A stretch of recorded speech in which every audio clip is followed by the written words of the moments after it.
I think that the startup form is one of the most incredible ways to make positive change on the planet. It's an incredible organizational schema to get people together to rally and have equity stake and do very important things. So I want to try and share with you some of the things I've learned about the startup form, some of the things that I think matter most for success, how to iterate ideas to get to success, and I hope some of these things will translate to the efforts that you have. First, I want to give you a little background on my startup history to see the context from where these ideas come from. I've been starting businesses all my life. My very, very first business was selling candy at the bus stop in junior high school. I was 12 years old, and candy bars at the student store were 10 cents, and I saw them on sale at Save On Drug Store in Encino, California, where I grew up, for 3 for a quarter. So I bought candy bars, 3 for a quarter, 8 1/3 cents each, and undercut the bookstore by a whole penny. I sold them for 9 cents at the bus stop.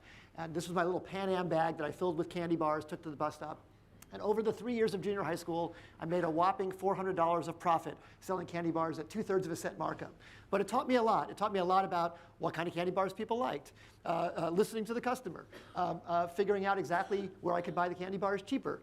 And it was really, really valuable experience for me. It turned out I also took wood shop and metal shop in junior high school and fell in love with making things with my hands. And I used that $400 profit to buy some woodworking tools and started making things and selling them at the Rose Bowl swap meet. When I got to high school, my second business was started. It was 1973, and I don't know how many of you remember the Arab oil embargo. In California especially, it was hit hard. You only could buy $5 of gasoline per day on odd and even number of days based on the last digit of your license plate. So there were long lines of cars lined up outside all the gas stations in Studio City. And I thought there's got to be some way to solve this problem of this energy crisis. And of course, being 15 years old and just having taken trigonometry, I thought I could use my math skills from how to make parabolas to try and make solar energy concentrators, things like that. So I started making some, and I was not solving the energy crisis, but I was reading Popular Science magazine. I took out a little ad in the back of Popular Science magazine. I remember having to get my mother to write a check for me, a $39 check for this little classified ad. And I sold plans and kits in the back of Popular Science magazine where I would go duplicate those plans at Kinko's and sell them for $4. So it cost me probably 40 cents. I'd sell them for $4. And that was my first taste. It was a very powerful taste of intellectual property. Now I wasn't selling candy bars for 2/3 of a cent markup. I was selling ideas from my head for 90% markup. It was very, very intoxicating. And I sold about 10,000 plans over the next few years in high school at $4 each, and it helped me pay my way through college. In fact, I went to Caltech after that, and it might have even helped me get accepted to Caltech because I wrote about that on my application. And I was very, very thrilled to go to Caltech, where I then fell in love with my third business, loudspeaker design. When I got to college, the seniors there had these incredible audio systems, which I couldn't afford. But someone said, well, you can go take classes and learn how to make those. And I took some audio engineering classes, and I started making some loudspeaker designs. Caltech actually helped me get a patent on these loudspeaker designs. And I started selling these to people on campus and off campus. And the year I graduated from Caltech, 1981, was the year the IBM PC came out.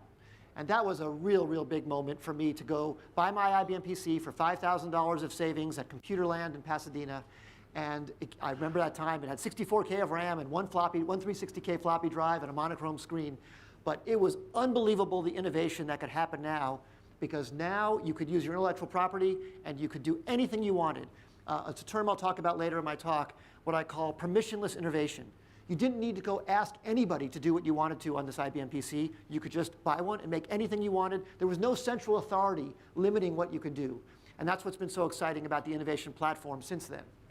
So I bought this IBM PC. I started making products that work with Lotus 1-2-3. I made an CPA Plus. It was a add-in for 1-2-3 that helped me do my accounting for my business. And then I made this product that was a natural language interface for Lotus 1-2-3 that I called HAL. And then Lotus acquired the company. So I was 25 years old. Lotus acquired this company for $10 million. It was a wild, wild success for me. I'd never seen anything like that before. I'd never had a company get acquired, never built a business like that. And I moved to Cambridge with my brother. My brother had joined me in this company and started working for Lotus. I had signed a 1-year contract for Lotus, and I learned everything I could about the software business from Lotus. And at the end of 1 year, they renewed my contract. At the end of the second year, they renewed my contract. I stayed there for 6.5 years. I had a really, really great time at Lotus, learning everything about the software industry. And I stayed there until 1991. And in 1991, that was when my youngest son, at the time, 5 years old, now he's 28, David, started kindergarten. And I remember waving goodbye to him on the playground that very first day of school wondering, is he going to have that amazing 4th grade teacher that I had that made me fall in love with learning? And I was worried he wasn't going to. So I wanted to make software that would help him fall in love with learning, and not just him, his whole generation, all his friends and everything, because what if he fell in love with learning, but that wasn't cool? I wanted it to be cool for him and his friends. So I started this company, Knowledge Venture, and that's where I first ran into Jeff, because I ended up working with Random House. We started making products called Knowledge Venture. We made a product called Undersea Adventure, Dinosaur Adventure, Space Adventure. We eventually made a product called Jumpstart Kindergarten, and we made Jumpstart Kindergarten and a whole elementary series of products, and those took off. We ended up selling 20 million copies of those CD-ROM products, and we sold that company for $90 million in 1995. And that's when I started Idea Lab. I really saw the internet taking off. It was 1995. Netscape had just gone public. Netscape, ironically, went public on my birthday, August 9th in 1995. Netscape now had 30 million users. And I remember at Knowledge Venture, I wanted to contact our customers to try and learn more how to make our products better. But we didn't know who our customers were. We made our product. We sold them to a distributor. They sold them to a reseller. They sold them to a retailer. And then the retailer sold them to an end customer, and we didn't know their names. Egghead knew their names, or Walmart knew their names, or CompUSA knew their names. And sometimes they didn't even know their names because the person just buying at the counter anonymously. It was a great liberating feeling to think if you made something that worked on the internet, you could talk to your customers directly. You could hear from them directly. So I was so excited about that. And I had many, many different ideas for companies to start. And that's why I started Idea Lab, specifically as a technology incubator. I didn't know if it would work or not. We raised enough money to run for 1 year. We raised $3.5 million. $500,000 that I invested, $500,000 from 6 other investors. It was specifically to have a 1-year budget to run $1 million for 10 people and to do 10 $250,000 experiments. We would invest in 10 companies and see if we could make those work. And we were looking for ideas all over. Basically, I was looking for things that I felt I wanted online.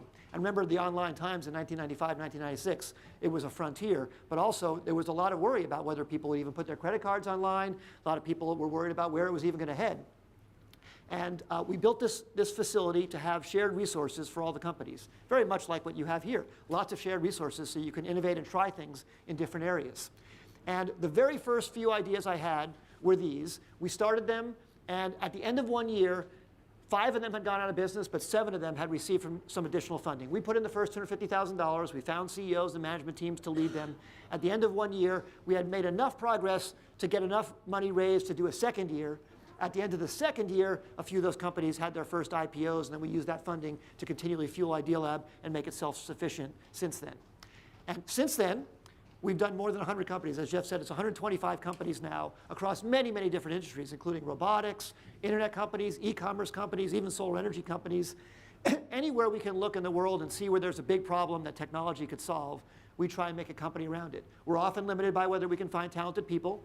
We fail for many, many other reasons. I'm going to try and share with you some of the reasons that we failed, because we learned a lot of lessons from those failures. But across these 125 companies, we've helped the companies, among all of them, raise more than $3.5 billion. We had 45 successful IPOs and acquisitions out of that 125. We had 7 of them that reached more than $1 billion valuation. We have 30 current operating companies, so we've experienced more than 50 failures. So we learned a lot from those failures. And I'll try and share some of this experience with you. But the thing I'm most proud of, we created more than 10,000 jobs across all those companies, most of them in Pasadena, some of them now in New York and San Francisco and Los Angeles and in Santa Monica. We have some new companies that are starting in New York. We're now location agnostic, and we want to start companies wherever the talent is. So we take the ideas that we have, we put in the seed capital, and then we want to go wherever the people are.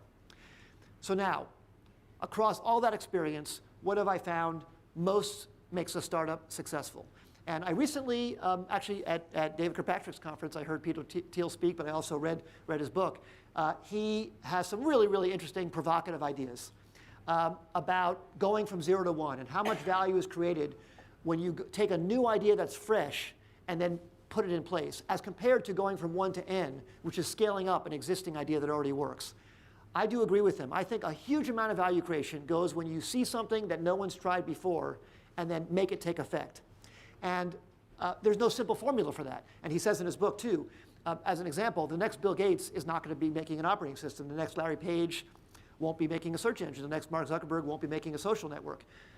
The next great thing is going to be something completely new. It's going to be innovation that's fresh and completely clean. So if there's no formula for that, what can I tell you that still would be useful since there's no formula for making that next big break? Well, I want to try and share with you what I've looked at over the years, looking back at our companies and other companies, what ends up mattering most. So I took a look at some of the standard elements that people talk about leading to success. The idea, the team, the business model, the funding, the timing. In fact, I always used to think the idea mattered the most. And I took a look at these, and I'll look at these in more detail. So these 5 areas, idea, team, business model, funding, and timing. Let me talk about each of them. So first on the idea. There's the novelty and differentiation of the idea. It's how new is it, how much of it has not been done before. How much truth is there in the idea that no one else has seen before? And let me give you an example of what I mean by truth. Let's take Airbnb as an example of a company with an interesting new truth. Their truth was people would be willing to rent out a room of their house or their whole house to a complete stranger. Now, when that truth was first talked about with others, most people laughed at that. In fact, notably, I think Fred Wilson, a great VC here in New York, passed on that idea because that was just too outrageous. But in fact, it did turn out to be true. So moving the idea from being outrageous to actually proving that it was true, a huge amount of value was created.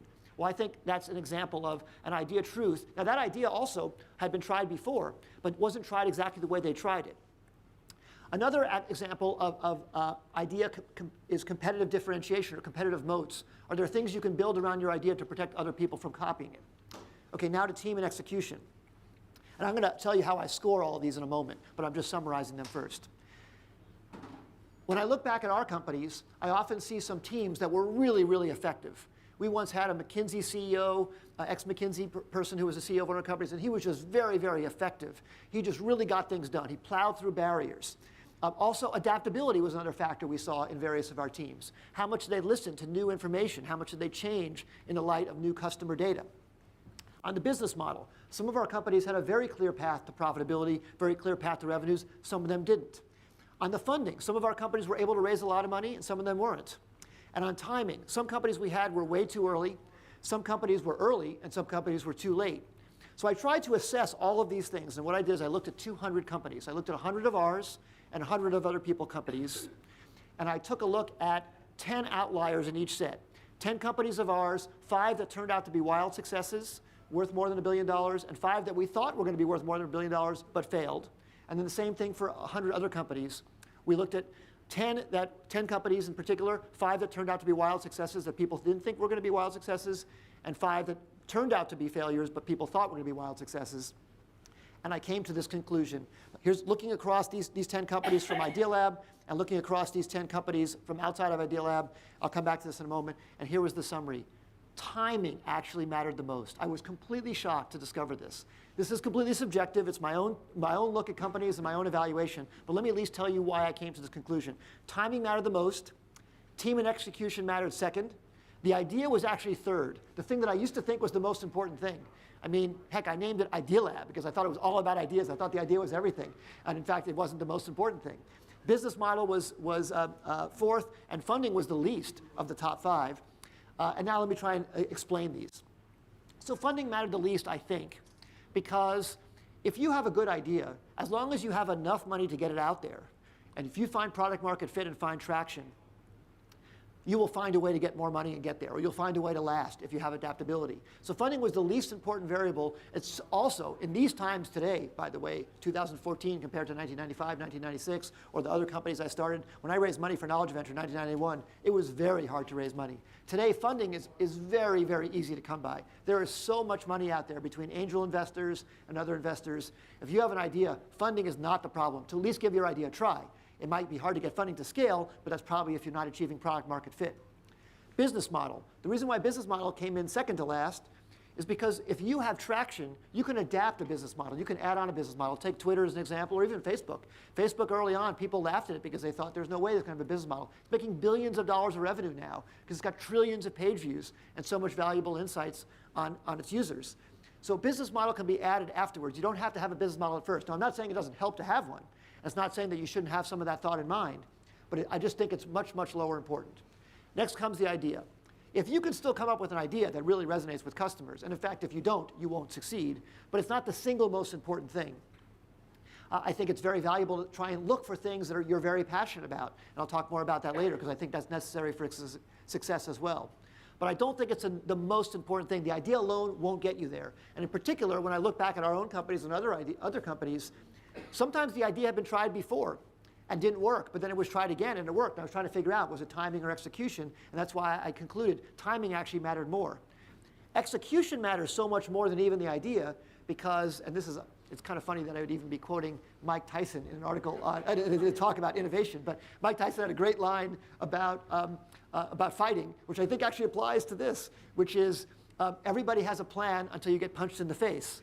And I think it is like that in business. You have this whole plan. In fact, I remember when I used to start companies, everything was about writing the perfect business plan and coming up with a business plan, and having all the details and planning out 5 years and all that. And I learned what a joke that was because basically your first interaction with customers is like getting punched in the face. The customer straightens out everything and changes all your plans because they have their own ideas. You've got your idea, but they have their ideas about how to use your product or what they want. And that's why I think the team and execution, adaptability matters so much, because when you first get punched, you have to recoil from that punch and respond to it and listen to it and pay attention to it and then adjust your business after it. And that's why I think that's the aspect of the team that I think matters so much. But now timing. Why did I put timing first? Well, so many ideas need to be executed in their right time. I look back at companies that we had that they failed, and almost always, except for team and execution, they failed because we tried them way too early. The world wasn't ready for them yet. Or we were too late, meaning there were too many competitors already. So timing is a little bit of luck, but it's not only luck. You can actually look at the market and see if the world is ready for what you're making. And let me try and give you some advice on how to evaluate that and use that as a judgment factor in making a decision on a company. In fact, I'll go to the Airbnb example first, and I'll give some of my own examples too. The Airbnb example, many companies had made places where you could rent other people's homes before. Airbnb, the guys also made this product out of need. I don't know if you know the story about the Airbnb founders, but they were in San Francisco. They were from Rhode Island School of Design.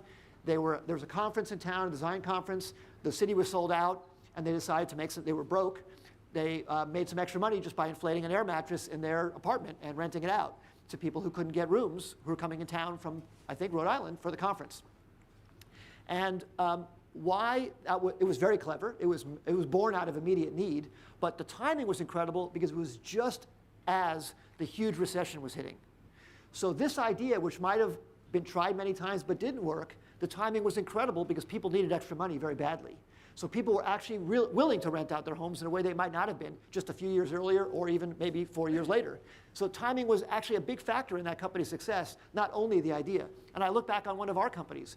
We started a company called Z.com in 1999. We saw all the companies that were happening on the internet, and we thought, well, right here, we were right in Los Angeles, so we're right in Hollywood. We thought entertainment was going to move online. In fact, video form entertainment.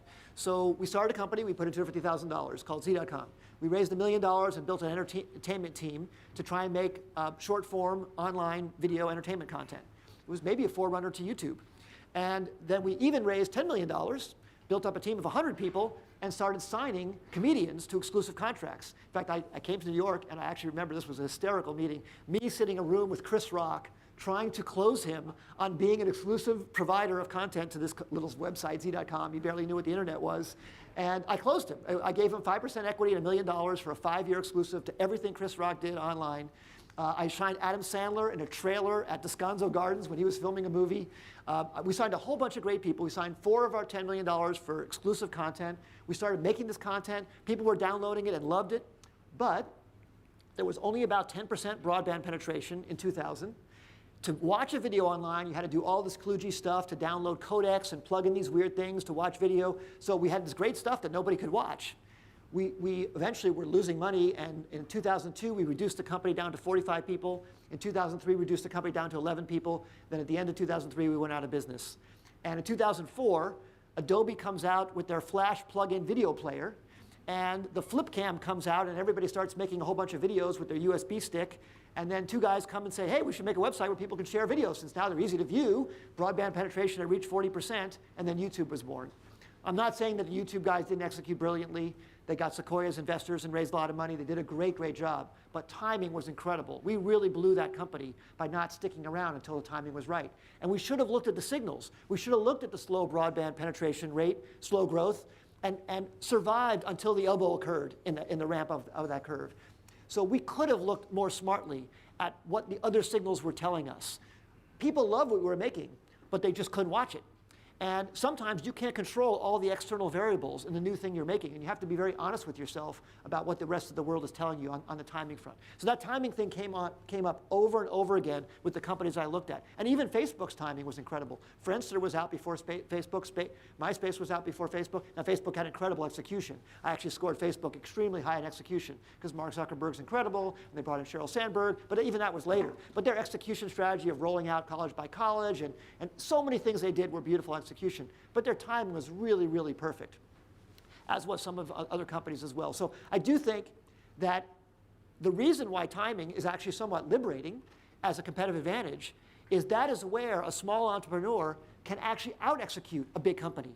A big company is often lazy and lumbering and has inertia, and that's where an individual can time something beautifully. Obviously, they can also have a brand new idea where the idea is very powerful too, and they can be more adaptable. But the top three things, what's great about the top three things is those are the exact things that a small startup can beat a big company at. Big company has money and brand and existing customers and all that.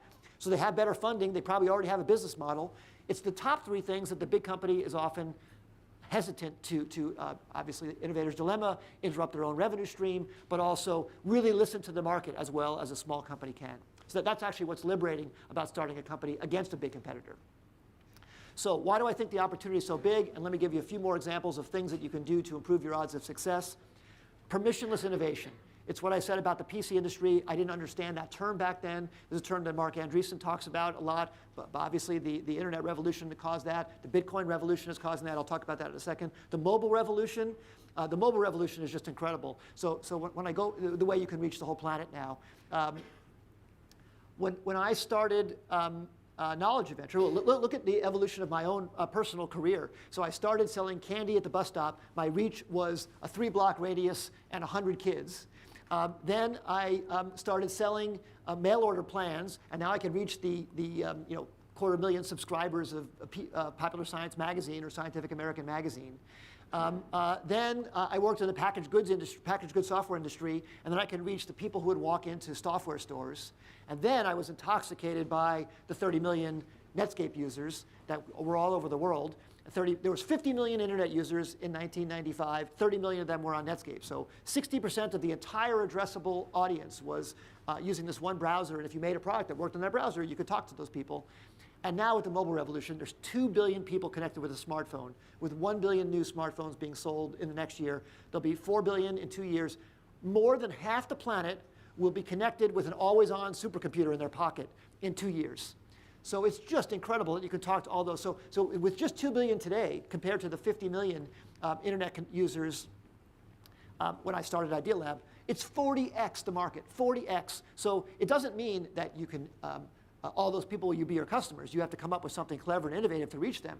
But it means that it's possible, that you don't have the barriers. Like I think back to Knowledge Adventure, all those distributors I had to convince, and those retailers, and all those bottlenecks. Now, if you have an idea, and especially in journalism, you have an idea, and you want to talk to the planet, you can reach the whole planet, or half the planet, the people with smartphones in a few years. So that is just an amazing, amazing possibility. And when I look back on these last 3 revolutions, the PC revolution, the HTML revolution, the blockchain revolution, what's incredible about these 3 things is they're all underlying protocols. They're just protocols that someone invented that then took off enough to get adopted so that billions of people will use them, and then there's no one controlling them. There's no one controlling the PC platform or now the new platforms that are available to you. There's no one controlling the HTML platform, blocking you from making something for it. There's no one controlling the blockchain, so you can't innovate with payments or all kinds of things on top of it. And that's why I say permissionless innovation is why so many things can grow big so fast. And if you look back at other things, when I say mobile everywhere, you look back at other things and their growth rates. So it took basically 40 years for the computer to grow to 350 million PCs per year being sold, and it's leveling off at 350 million. It took a few years for the smartphone to get to 500 million a year and now 1 billion a year. So it's faster than anything else has ever taken off in history. So we're part of that revolution with the smartphone. And the tablet is taking off too, but at a much slower rate than the smartphone. And look at what that's enabled. And I'm not saying making $1 billion company is the end goal. To me, the end goal is making a positive impact on the world. but sometimes this is a measure of how fast you can have a reach. It used to take 20 years for a Fortune 500 company to reach $1 billion valuation. It took Google 8, it took Facebook 6, it took Tesla 4, it took WhatsApp 2, and it took Waze 1.5. So 1.5 years to go from 0 to $1 billion of valuation impact. So, and Waze, some guys in Israel were able to come up with an idea that could touch the whole planet. They could talk to all those smartphones, and they could have that big of an impact that fast. That applies to anything. If you make something that resonates with the mind of the customer, you can have that big impact. So now let's talk about resonating with the mind of the customer. So first, in coming up with ideas, my best method, the one I would recommend, but there's many, many methods, is look for ideas everywhere, and especially things that matter to you personally. So here's why I think it's so important to find things that matter to you personally. It's because every business I've started, even the most successful ones, always had tough times. Knowledge Venture had very tough times. All of our successes had tough times. The only way to make it through those tough times, if it's something you're passionate about, it's the only way I think you're going to be able to live to that next moment and find that new turn, find that fork in the road to make the company successful. I also think it's important, if it matters to you personally, that you can be a good judge of the idea itself. Now, you can at least make sure that you love the product. It doesn't guarantee that other people want the same thing that you want, but I think there's a lot higher odds if at least you're a good judge. I often have people come to me and say, what idea should I make? And how should I judge if people, like the focus groups, what method should I use? Well, I think if you have to rely on focus groups, it's very, very difficult to make judgments on improving your product. You definitely want to listen to other people. I'm going to give you an example of that in a moment. But I don't think you can rely only on other people to help shape your product or your company. Second, test, test, test. So this was something I had ironically learned. This was a big help to me. I didn't know it. I didn't know anything about the term lean startup or anything like that when I was 15 years old. But when I did my little mail order business in high school, I went to the library and I read books on direct mail, and all they said was test, test, test. Test everything. Test every variable. Test your offer. Test your proposition. Test your product. Test everything. Try everything different. And I learned one small trick. You would never have to do this anymore. Obviously, that's what's so great about the internet, about having direct contact with your customers. But one of the things I learned in those books from the library in downtown LA was on each of the little ads I would run in the back of Popular Science and Scientific American and Popular Mechanics magazine, I would write a different address. All the mail had to come to my house. But I would write A gross, B gross, C gross, D gross. So each ad had a different code that I could tell which ad they were answering. So I would keep track. I didn't have a spreadsheet back then. There were no spreadsheets yet. Dan Bricklin hadn't come along. Bob Frankston hadn't come along yet with VisiCalc. But I would keep little tabular things of which I even would test what color ink when I wrote back to the people. I would write some letters back in handwriting, some letters back typing. I would write some letters in calligraphy. I would find that if I would write in calligraphy, I'd get a much higher response rate because people think they were getting a wedding invitation in the mail, so they would open it. But I would test everything. And it's so valuable to do that. And now I carry that forward today in my businesses, is just try and find out what matters to your customer by testing every different aspect of it.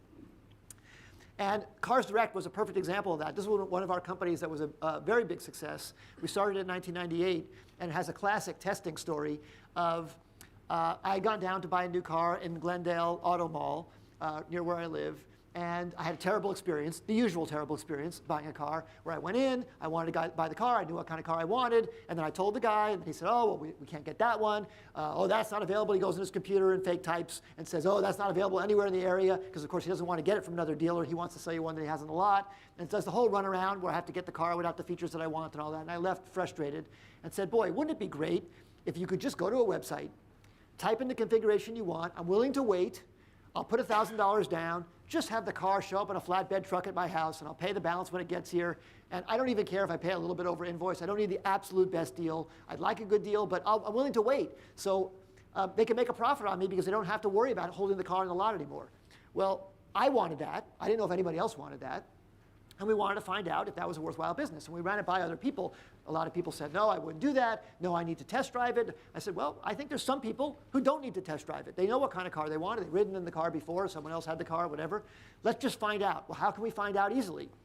So we formed a company called Cars Direct. We were going to test this in only 90 days. Rather than capitalizing with the whole $250,000, we just capitalized with $50,000 just to try the test. And we would invest the whole $250,000 if the test worked. If the test didn't work, we would stop. But nobody would lose. We'd only lose $50,000. That'd be the maximum of this test.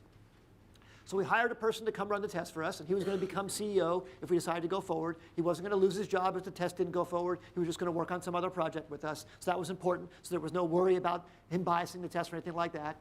He started working on it, and he started working on building out the website. And after about 20, 30 days, I met with him, and he said, well, I'm working on the website. I'm also talking to suppliers. I have a meeting with Ford, a meeting with Honda. I said, what are you talking to Ford and Honda for? This is why I got to be able to get the cars. He said, we're not going to actually have a relationship with the companies. We're just going to go down to the Monrovia Auto Mall and buy a car at retail and sell it at a loss to the customer. We'll lose $1,500 on the car, but we just need to find out if people want to do this. Okay, I'll stop talking to them. So then 30 days later, I met with them. Okay, now I'm working on the configurator where people can choose the drop downs and choose their options in their car. It's a lot of work because I have to make sure all the options match up. Some options are not possible, like you can't get the seat heaters. Don't worry about that. Just let the person type in what they want. We're going to have a person in the back, sort of like a Wizard of Oz, who's just going to be behind the curtain and just take the printout and just go down and buy that. If the car's not possible, write the person back. We'll tell them that's not a possible car. Stop building a configurator, which is a lot of work if we don't even need that. So I kept on having to try to convince them, stop building things we don't need just to get the answer to this test. So like on the 80th day of this 90-day period, I said, just put the site live and let's just see what happens. So I remember on a Thursday, he put the site live. And I came in the next morning. I said, what happened? Did anything happen? And he says, yeah, we sold 4 cars. I said, hurry up and turn the site off, because we were losing $1,500 on each car. And I said, but it worked.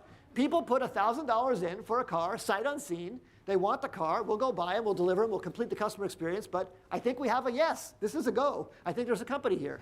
And that was an example of trying to find the minimal way to just get the answer to the question, does anybody else feel like I do? Like I wanted that, but I didn't know if anybody else would. Turned out the company was very successful. We ended up making supplier relationships. We ended up building a full configurator. That took a lot of time. We raised money. Eventually the company went public and was very successful. But it was just an amazing experience to try and even convince someone, just do the simplest thing to get the answer. And then I tried to take that away as a lesson for our other companies to always try and convince people. It's almost even if you have to write a line of code to get your answer, that's too much. Try and find your answer without writing a line of code. Sometimes you have to write code, but if you can do without that, like sometimes we make mock-ups, almost like paper mock-ups or just screenshots. We make drawings and put them on an iPhone just so they look like they're on the phone, and they're actually just, you're looking at the photo album and you're flipping through pictures just to see what people think. Of course, the ultimate is when you can take a credit card from someone or actually, by the way, we didn't even run people's credit cards through. We just needed to see that they typed in the digits of a credit card because we didn't care about getting the $1,000. We cared about seeing, would they be willing to give up $1,000? Did they think they were giving up $1,000? So that's another thing. You don't even need to take the money. You just need to find out, would they have done it? So that's one thing I would say really important for ideas is really test them. And then finally, listen. This is the adaptability aspect. So the more you can learn from your customers, I think, again, that's the core thing that you can do as a small company, as an individual against a big company, is out-listen them. So I'll give you the example with Knowledge Adventure. We were making this line of products: Dinosaur Adventure, Undersea Adventure, Body Adventure, Space Adventure. We did Space Adventure with Buzz Aldrin. We paid Buzz Aldrin a fee and royalties to make a product with him. We had all these great products. We were very excited. Kids loved them, parents loved them, but they weren't selling that well. We were selling okay, but we were not profitable, and we were going to have a really tough year. One particular Christmas in 1993, we were probably going to go out of business. We were not going to make it. We had 65 people in the company, and my brother, who was working with me at the company, also came up with this idea. We've got to make our numbers this Christmas. Let's start this thing called Weekend Warriors. Let's send everyone in the company out on the weekend. Everybody will get Monday off, but just for these 4 weeks up until Christmas, everybody take a laptop, go buy a box of donuts, bribe your way into the store at 10 o'clock on Saturday morning when they open, go set up your laptop at the end of the aisle of the kids' software and just demo all day and sell whatever you can. And of course, when you go to a store and demo, sales would go up at that store from 1 product per day or 2 products a day to 30 products per day because you're sitting there demoing at the end of the aisle all day long. We were able to boost our revenues enough to make it through that Christmas. But every Tuesday when people came back to work after Weekend Warriors, we'd have a whole company meeting. It was about like this. And everybody would get together and tell stories, funny stories, crazy stories, whatever they learned from their experience that weekend. And I got assigned to the CompUSA in City of Industry. Someone else got the Egghead on Lake Avenue. Someone got the Fry's in Woodland Hills. Wherever it was, someone would come back with stories. And what we would find is this was a perfect example of what people would see. There'd be a mom walking down the aisle, picking up the boxes in the software aisle, and looking at them, looking at the back. We even had a fold out, reading it, and then putting the product back down and walking away. And we were so frustrated that they were holding a box in their hand. They were about to buy it, and they wouldn't buy it. And we concluded, after 4 weeks of doing this, that the reason people weren't buying is they couldn't figure out if it was for their child or not. And in fact, I had always been trying to make the product for the widest age range possible. In fact, our products used to say for ages 8 to 108 to try and indicate anybody could learn from this. But that was actually not such a great thing. We didn't know that. So we said, what can we do to try and make people understand? Because there was no freemium software. There was no way to do a try before you buy. You were in the store, the CD-ROM product. And we tried to come up with something that would convey to the parent that it was actually for their child. And we came up with this idea. What about if you make a product called Jumpstart Kindergarten? It would be for only one grade. It would be absolutely clear who it was for. Like a parent would look at it and go, well, that's for my either preschooler going into kindergarten, or that's for my kindergartner, give them a head start in kindergarten. And we ran this by our sales force, and they said, can't do it. It will never sell. There's only 4 million people of each age range, 4 million children of each age. So by going for such a narrow audience, you can't do that. I said, well, just take it to the resellers and see if they would do it. So they took it to a distributor. We had SoftSell and Maricel and these resellers. And they said, no, it won't sell. We can't take something that narrow. So we killed the idea. But it kept on nagging at me that this actually was what parents were looking for, something that was very specific to them. The same great idea of making kids fall in love with learning.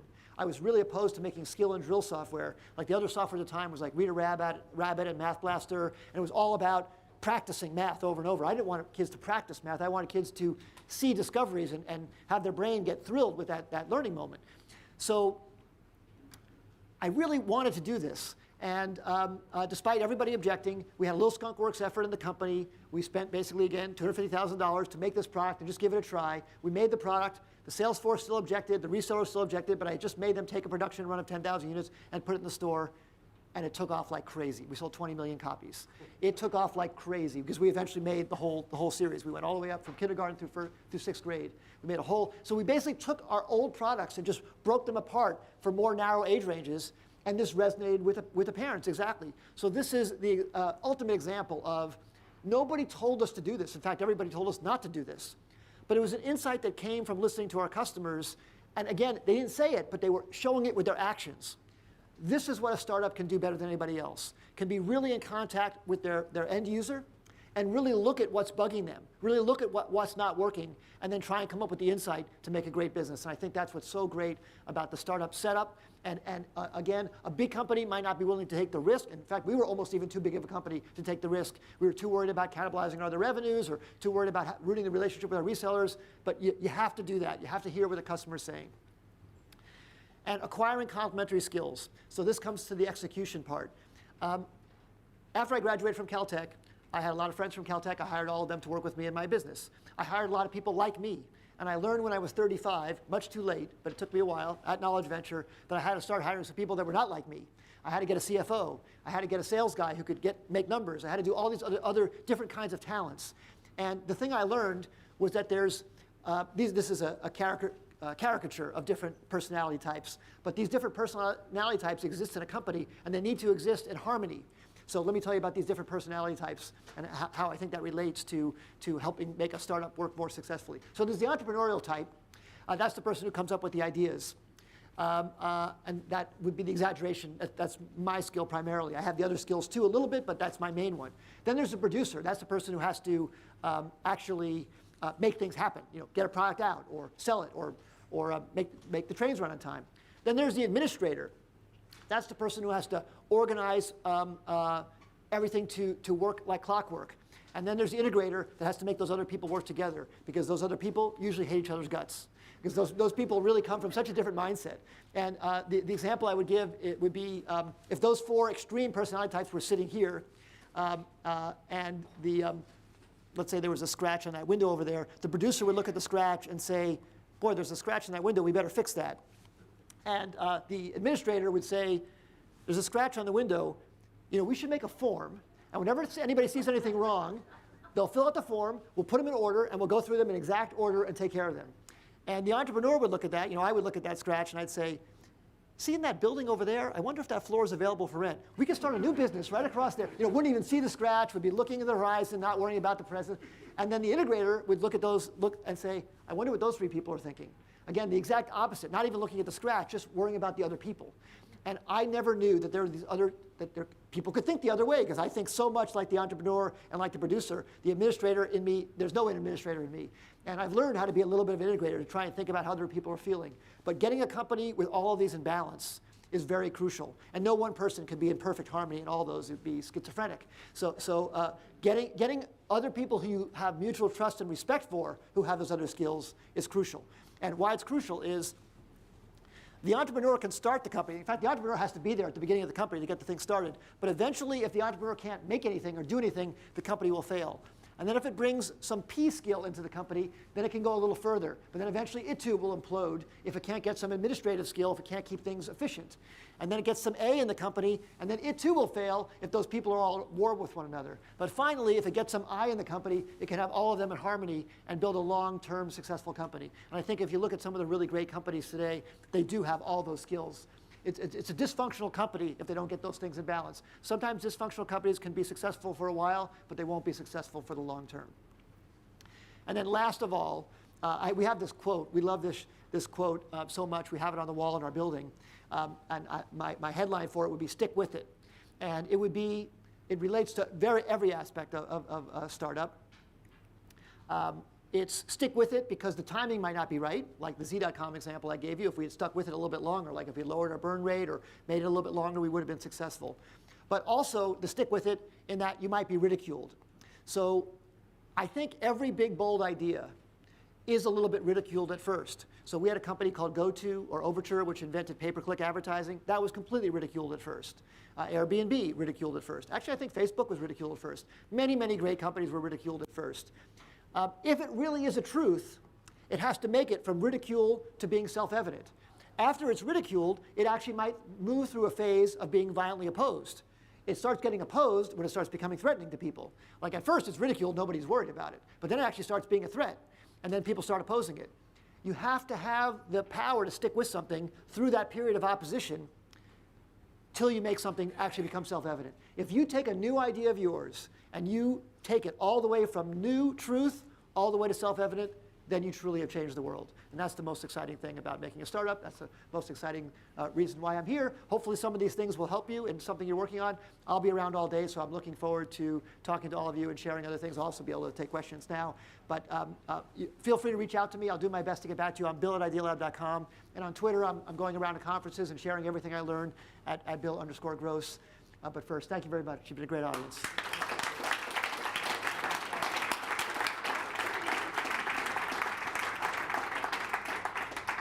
As I knew, that was great. We're going to take that video, I'm serious, and package it as knowledge adventure entrepreneur and make it required for all of our students. I want to get to questions from all of you, but let me just start with one or two myself. I'll be greedy. I've had the privilege of sitting next to you with your laptop open, your giant laptop open, your giant spreadsheet of ideas. And so, right, I take it the idea is not the most important thing, but if you don't have that, you're nowhere to start, at least. What's your worldview like, the scratch on the window, about how you scour the world, when you look out in the world and we put on your, sort of Google Glass, gross glass, and say, how do you look for new opportunities? What strikes you? Well, so I'm walking around all the time just saying, what don't I like about the way the world works?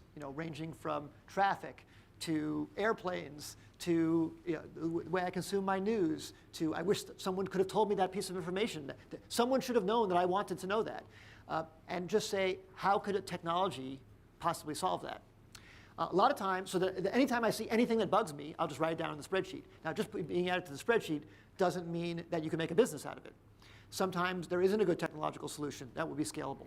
Sometimes I can't find the people to run it. The people are the bottleneck because you can't run all these things. That's why we started Idea Market, like you said. You mentioned that earlier. I didn't bring that up. So I'll get to it in a second. I'll get to it next, yes. I think for all of you, it's great to find something that's just personal. You wish something were a different way. And see if you can get a team together to tackle that. So it starts with personal frustration? Yeah, almost always. When you for see me. For you. It's not the only way to come up with ideas. No, that's method one. Do you ever say, boy, I see a company doing that and I could do it better, a competitive urge? Not usually. Okay. Yeah. Every once in a while, I see a new technology that is very cool, and then I say, could that be applied somewhere else to make something else better? So a new technology will also inspire you. Yes, so I'll tell you a silly one like that, that I didn't build a company out of, but I wanted to. But a trip to New York recently, we don't have too many high rises in Pasadena. So I was, you're gonna laugh at this, but I was at a building here where when I told the security guard, you typed in what floor you wanted to go to, and it sent you to the right elevator bank. There were no labels, and it took me right to that floor. There were no buttons inside the elevator either. So I thought, boy, that's a really interesting idea to queue people up based on some foreknowledge of where they're going. You can make these elevators much more efficient. So I was thinking, what other areas in the world could you queue people up like that and take some information? I was trying to think maybe you could do it with parking. So maybe you could take a parking lot, and when you enter the parking lot, it would tell you to go to a specific space. It would save you time looking for the space, but also maybe the spaces could be designed around different size cars. So there could be a camera that sends SUVs to SUV spaces and sends smart cars to smart car spaces. Maybe you could fit more cars in the parking lot. So I was just thinking of, so every once in a while I get inspired by something where I see a new thing, and I say, where else could that be also employed? Move to our field, and the reason I ask you this is because you're not in it. Yes. And not to get too technical about it, but basically we're fucked. No, right? That's the way we look at it. No, but I don't think so at all. Okay, so that's where I want to go. Okay, so take mobile as an example. Okay. So this will be the year for all of history where the total amount of time consumed, of content consumed on mobile will exceed consumed on desktop. And more than 50% of every web page will be viewed on a mobile device. And it's going to go accelerate faster, and we're going to, as I said, 4 billion mobile devices in a few years.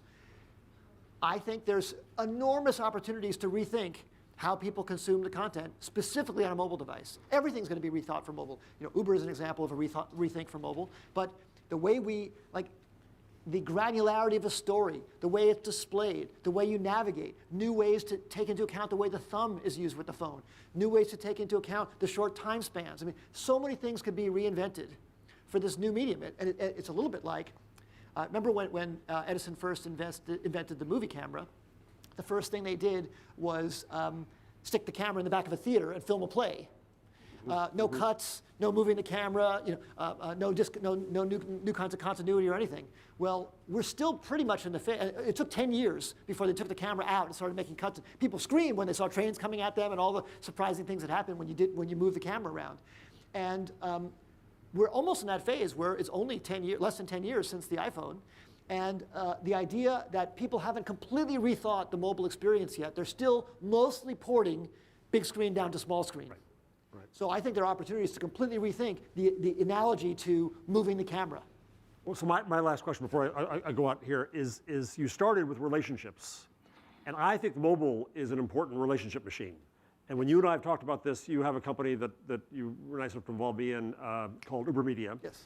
Right, about mobile as a way to get signals and to know someone's context. Yes.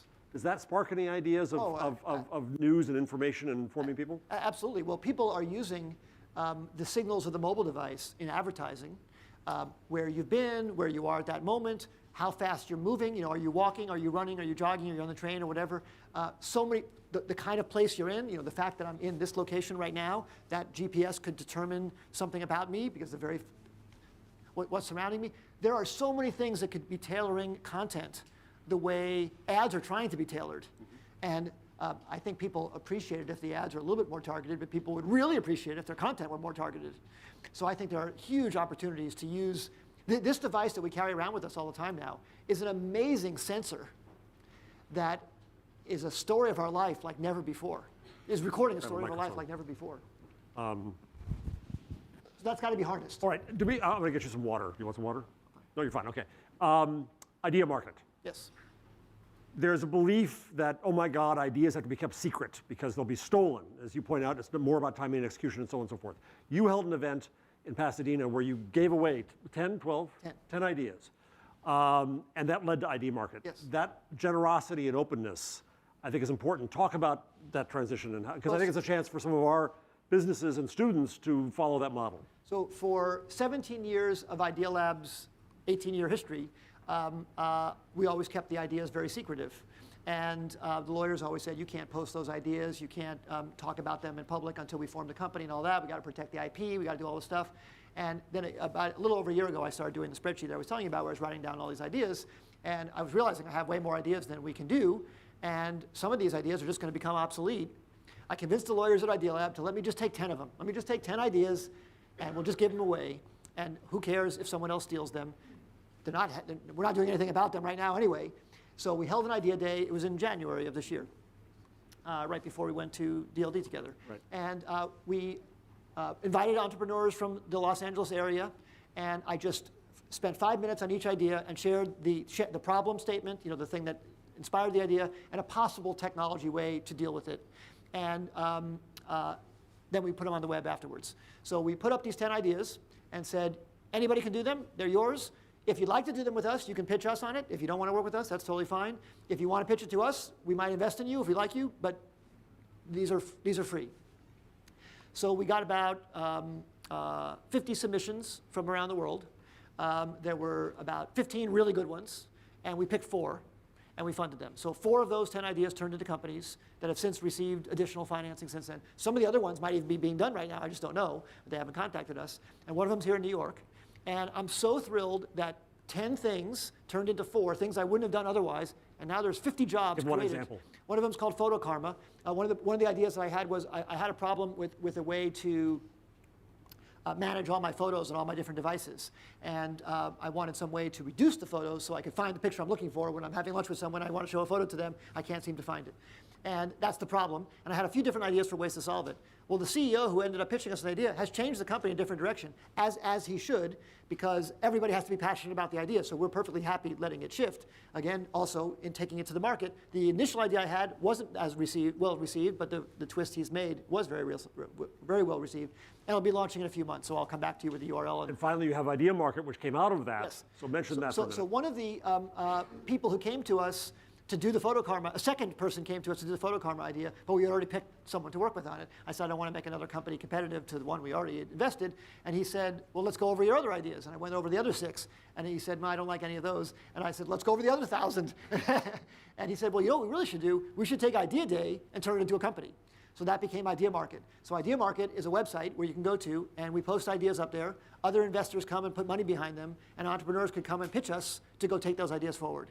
And there again, we have 25 ideas now with $2.5 million behind them, and people are coming from all over the world, and that's fantastic, because now we're getting people from Cairo, and from India, and from London, and everywhere pitching to go do the ideas, and we'll be investing in our first teams in the next few weeks. And Bill went after his friends and said, give me ideas, give me ideas. And Jeff. And so I put one of them in because there's infrastructure that I think is needed for local newspapers to get local merchants to be able to participate in online. And one of the bottlenecks I've learned is that they don't computerize their inventory.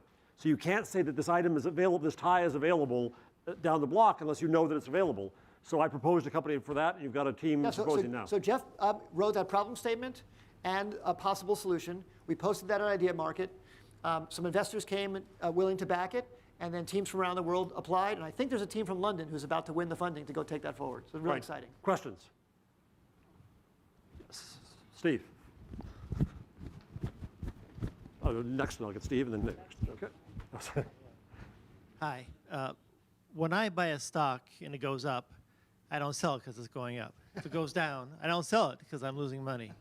How do you make that kill decision? How do you make the decision to cut off something you've put your blood and best thoughts into? Yeah, that's a very good question. It is the toughest decision. And I'd say we've lost the most money we've lost by extending that decision too long. Meaning, eventually, the market eventually kills it for you if it needs to be killed, but we should have killed it sooner. So how do we decide? Well, a lot of times you're doing these tests because you have a new hypothesis for something that's going to work and turn the company around. And you want those tests to be giving you new information to continue to give you hope, almost like a improving series. If the tests are giving you less and less information, like a converging series, sort of like 2 + 1 + a half + a quarter + an eighth, like you're learning less and less and less each time, you're never going to get out of the box. When you see that kind of converging series, you sort of know you're heading toward doom. But if you see enough signs of divergence, where something's adding up and you got a new hope, I think that's a reason to continue. But when the signals run out and it's converging, you pretty much know the writing is on the wall, and you have to listen to that. It's very hard to do, though, especially because we get so attached to these. These are our ideas, and we fall in love with them, and we like the teams. We're working with the people, so it's very, very hard to do. But you have to listen to that converging series. We're in a question quarter here, so I'll get these two and then David, and then I think we'll probably be it. Yeah, is there an idea market for journalism story ideas? Have we seen that yet? That is a great idea. Maybe Jeff and I will do that one. I may be discussing this with you later. That is a great Well, idea. you also you have journalists being supported by Kickstarter, journalism being supported by Patreon, which is a different kind of platform, Indiegogo. Individual story ideas? Yeah, sometimes yes. Yeah, projects, individual projects. Okay. Here and then David. Hi, Peter Summer. I'm a founder and chief executive editor of Capital Intelligence Group. Last week I was with Mary Jo White and the whole Security Exchange Commission on the Jobs Act capital formation. And they made it crystal clear, this is what happened with Geithner, the Treasury Secretary, that the Jobs Act and the whole thing's a benefit about being able to go to market was initially meant, and its main spirit is to provide access to capital for veterans, minority-owned, women-owned businesses to get on the market. And this is something that seems to be lost in this kind of euphoria, sort of like the dot-com days. Can you address that? Why aren't we going back to the traditional, go to your banker, get a private equity, Goldman Sachs type approach to financing new businesses? Yeah, I wish that some of the holdup with the Jobs Act would be resolved. I don't know what it's going to take to get there, but despite that, because I think that would make things better if we could resolve that, it still is pretty easy to get capital. I don't want to make it sound like it's a walk in the park, but for some valuation, you can find $50,000, $100,000, $250,000 to try out something these days. And it just means you have to give up more of your idea. When I raised my first money for Knowledge Venture, I raised $70,000 at $170,000 pre-money valuation. So I gave up a lot of the company, but no one believed in that idea, and I needed the money, and then I raised $100,000 at $900,000 valuation from Michael Dell. He was the second investor. Still, $900,000 valuation. Again, giving up a lot of the company. So those people made out very, very well, but I'm very happy, and I needed the money to do it. So today, you could do way better than that, or if not, you still could do that. And if you get a team together of people passionate about something, you could find $100,000 to do something today, and that's what's exciting. That at least gives you an at-bat to give it a try. And that's what's exciting about entrepreneurship right now. David? Bill, it's fantastic talk. Oh, thank you. But with your inimitable modesty, you left out something that I think you should really talk about, which is, this is a media kind of group. You pioneered what is, without question, the most lucrative business model that media has ever seen. I think you should talk a little bit about it. Oh, thank you, David. Well, what was happening was, it was 1998. And search engines there were 5 search engine companies public already, and everybody thought that search was pretty much over. Yahoo was public, Excite was public, Lycos was public. But search was getting much worse. Like I was noticing that if you searched for the word cars, you would get cheerleading sites and even other porn results just on the word cars. Like it was absurd how bad the results were. Like 4 of the top 10 results were spam at Lycos in 1998, and it was because it was free. You could put any keyword you wanted on your web page, and Alta Vista and the other search engines looked at the frequency of that word on the page as a judge for whether that page was relevant or not. Because that was a simplistic way of doing it in a world of no spam. That actually does work. And that was the way it's ever been done in database design and other search and retrieval systems. But all of a sudden, there was this web taking off, and it was valuable to get traffic to your website, so people started spamming it. And then after they discovered that you could put keywords on the page, then people started putting white text on white background. So the word cars, cars, cars, cars, cars would be in the background, hidden. You couldn't see it, just to try and get people to get more clicks on frequent search terms. So I was trying to figure out some way to make a product that could resolve that. And I tried an editorial approach, but that doesn't scale.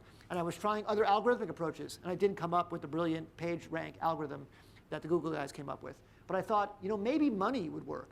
Maybe if you make people bid on the keyword that's relevant to them, they would only bid honestly, because there's no point in spending money for a keyword that's not relevant to you. And I remember that from my experience in my loudspeaker days, actually, when I had my stereo store. I had to pay for a Yellow Pages ad. And when I had to pay for the ad, they asked me what section I wanted to be in. And of course, I wanted to be in the audio section, not in the lawyer section or the plumber section. Why would I pay money to be in the wrong section? So that gave me the idea that maybe, well, one, paying is okay. Paying for ads around keywords was okay, as long as you disclose what's going on. And maybe that would be a better way to organize things. So I started this idea, it was called GoTo at the time, and we decided to have a bidding system where you could bid on the word. I set the prices very low at first. It was 1 penny per click. So every search term was available at 1 penny per click, and you could bid, and then it was an auction. You could bid above and bid above. And many, many people thought that was a terrible idea. And when we first came out with it, Yahoo said they would never, ever have any party to do with that. I remember in the Wall Street Journal, a very negative article came out. I think Mossberg said something very negative about it. I will and confess Don that Clark. I ridiculed it to you too. Yeah. And I really felt, and I had argued with people in our company too, but I said, look, as long as we're honest about it, we disclose the cost to the advertiser and tell people what's going on, I think it will actually yield better results for people because no one will ever spam and put their money on the wrong word. It took off like crazy. I mean, it was incredible. It was making $300 million in revenue in just a few years. The company went public, had a multi-billion-dollar market cap. 2 years later, Yahoo said, well, maybe we'll give it a try. And then they did a partnership with us, 50-50 rev share, and then it made $800 million revenue for Yahoo. So it was the #1 source of revenue for Yahoo back then. And then 2 years later, they acquired the company. Along the way, Google came out, brilliant PageRank algorithm. And then they ended up copying the idea, infringing on the patent, but then they acquired the patent so that they could use it. And then that led to the business model that we see today. So it's not, it's actually, new business model needs to be invented because now mobile is different. People don't type in their keywords as much anymore. So I think there's a new opportunity to try and figure out how to make the new world of monetization work on mobile devices even better, and I think that's a wild and exciting frontier. But David, thank you for bringing that up. But that was a perfect example of ridicule, threat, and then adoption. You know, Google adopted it eventually, Yahoo adopted it, Microsoft adopted it, everybody adopted it, but it took time. It took 5 years from when we first came out with it to what Yahoo finally acquiring the company. I think we have time for one more here. Sorry.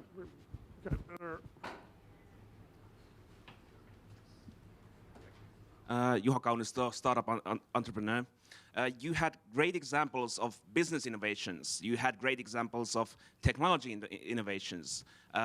Somewhere about content innovations. But from what I've seen with my work with media is that what they need to replicate the success of startups is actually a cultural innovation. We don't have Stack Overflow for journalists to check what to do when someone at a crime place fails to contact you or something. Do you think journalism and media need kind of a social or culture innovation to actually succeed? And what would that be? Yeah. Well, that's a great point. I can't speak to that cultural shift required because I don't know the journalism culture well enough. But I can say that the culture does matter a lot to success. We are very lucky in the United States to have a culture very open to entrepreneurship. I think the reason why we do so well is the failure doesn't put a scarlet letter on us like it might in some other countries. So maybe France, potentially, if you start a company and then you fail, I think a lot of people don't want to hire you again after that, don't want to give you another chance. I think in the United States, and especially in New York and California, if you fail, I, as a hiring manager, think that's a benefit. Like if I have someone who has failure in their history and has learned from it, you know, paid attention to it, like if you have failure and you don't listen to it, that's useless. But if you have failure, so that culture I think is already here in this room. I think the culture you're speaking to is all the other tools that startups have. Openness. Yes, I see. Talking about openness. Yes. Well, I think that is a important attribute. I think that we have a head start in that at least our culture is receptive to that. If that needs to be infiltrated more into journalism, maybe we can find a way to help make that happen together. Bill, I cannot thank. Oh, Thank you so much. It's really, really great. I'll be around. I'll be around. all right. And I apologize to you, but he's a show off, so he's gonna yell at me if I don't. Okay, I know it is. Give me a plaintiff look. Thank you, Bill. You mentioned a couple of times that most of your ideas are triggered by something in the world that frustrates you, and I know exactly what you're talking about. That's exactly the position I'm in. And I was wondering if you could help me get to the next level with the thing about the world that frustrates me a lot. Well, I would like to talk to you about the specific idea. We'll do that I can afterwards. tell you right now, Yeah, the problem is I don't have enough money. So if you could fix that. That was a great setup. I'll still talk to you about it afterwards. All right, one more real fast, and then we'll. I know I go for the punchline. Hi, here. Stephen Weiss. Yeah, I think what's one of the interesting things from your study is something that would really not be a surprise to anyone here, the idea that timing matters most, team execution matters second, and the truth that you're revealing is only the third most important thing. For journalists, that happens all the time. Look at all the people, for instance, on the Bill Cosby story.